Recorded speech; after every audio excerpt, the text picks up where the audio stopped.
Hello बच्चों, आइए इस प्रश्न को देखते हैं। जंतुओं के शरीर में किस प्रकार की सममिति ज्यादातर पाई जाती है, उसे परिभाषित कीजिए।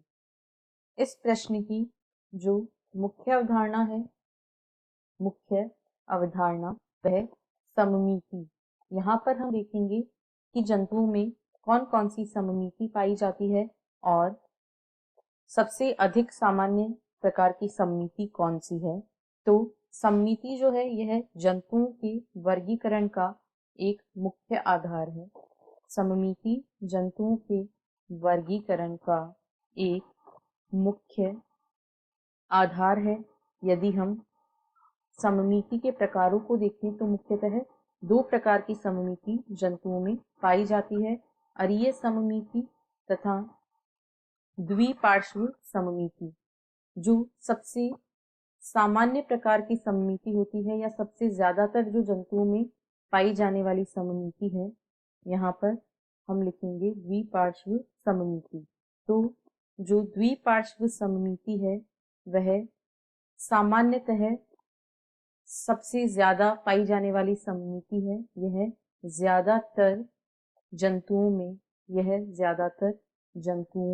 में पाई जाती है। यह ऐसी सममिति है जो ज्यादातर जंतुओं में पाई जाती है। यदि इनकी परिभाषाओं को देखें तो जब एक प्राणी के शरीर की संरचना को हम किसी भी सतह से विभाजित करें तो वह दो भागों में विभाजित हो जाए, तो इस प्रकार की सममिति को हम अरीय सममिति कहते हैं। यानी इसमें जो जीव होता है उसमें कई सममिति रेखाएं पाई जाती हैं, जिनसे उसे कई सममिति रेखाएं जो होती हैं वह जंतु को दो भागों में विभाजित कर सकती है।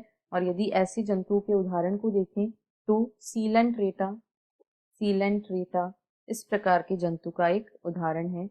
यहाँ पर हम देखें तो इस प्रकार हम यहाँ पर बहुत सारी सममिति रेखाएं ऐसी हैं जिनसे हम जंतु को दो भागों में विभाजित कर सकते हैं। यहाँ पर कई ऐसी सममिति रेखाएं पाई जाती हैं।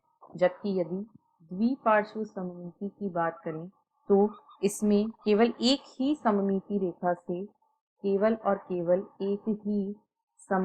रेखा ऐसी होती है जिससे जंतु को दो बराबर भागों में विभाजित किया जा सकता है।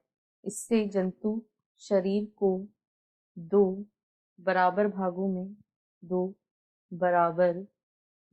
में विभाजित किया जा सकता है। इस प्रकार की सममिति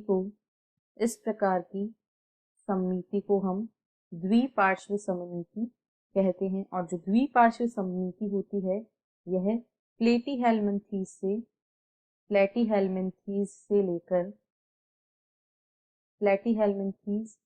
से कॉर्डेटा तक के संघ में पाई जाती है। यह platyhelminthes, aschelminthes, annelida, arthropoda, mollusca, echinodermata के लार्वा तथा हेमिकॉर्डेटा और कॉर्डेटा तक जंतुओं में पाई जाती है। आशा है आपको प्रश्न समझ आया होगा। धन्यवाद।